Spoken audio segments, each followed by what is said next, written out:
हम बचपन से सुनते आए हैं कि देवता आकाश में रहते थे और विमानों से पृथ्वी पर उतरते थे। लेकिन कभी सोचा है, अगर वो सर्वशक्तिमान थे तो उन्हें विमान की जरूरत क्यों थी? क्या वो सिर्फ ऊर्जा थे या फिर किसी और लोक के यात्री? वेदों में लिखा है, जब अग्निदेव पृथ्वी पर उतरे तब आकाश लाल चमकने लगा, बादलों में गर्जन होने लगा और धरती ऐसे कांपी जैसे कोई विशाल उड़न यंत्र वातावरण में उतर रहा हो। यह दृश्य किसी प्राचीन यज्ञ का वर्णन नहीं लगता, बल्कि एक लैंडिंग सीक्वेंस जैसा लगता है।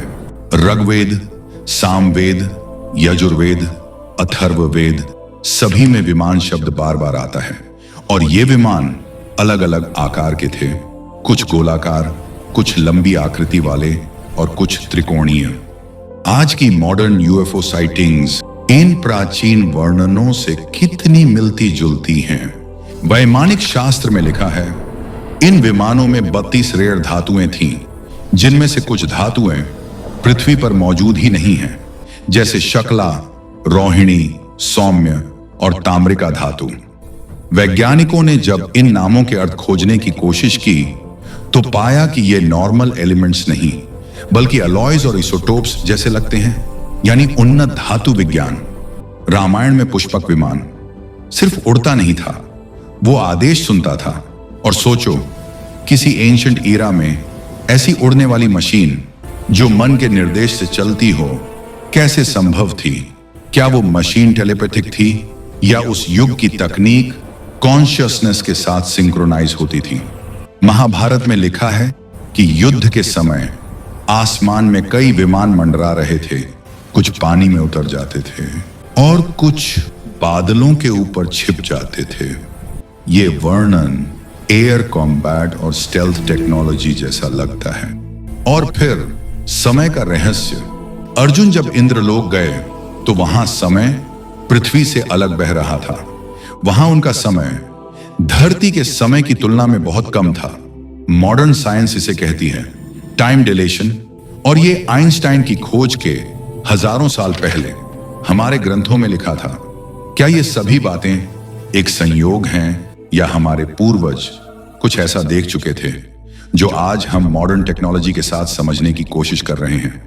पुराणों में 14 लोकों का उल्लेख है, भूर, भुव, स्व, मह, जन, तप और सत्यलोक, और इन्हीं के विपरीत 7 अधोलोक।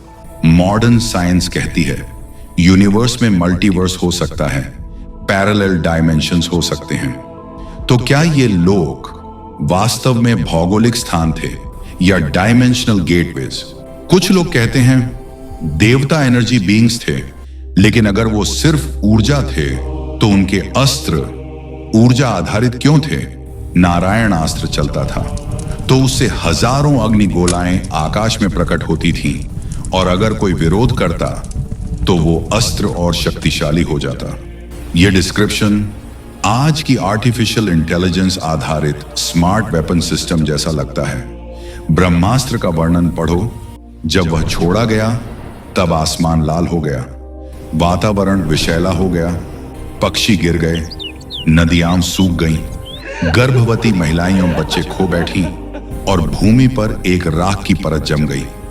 ये दृश्य किसी मिस्टिकल शक्ति जैसा नहीं, बल्कि न्यूक्लियर ब्लास्ट जैसा लगता है।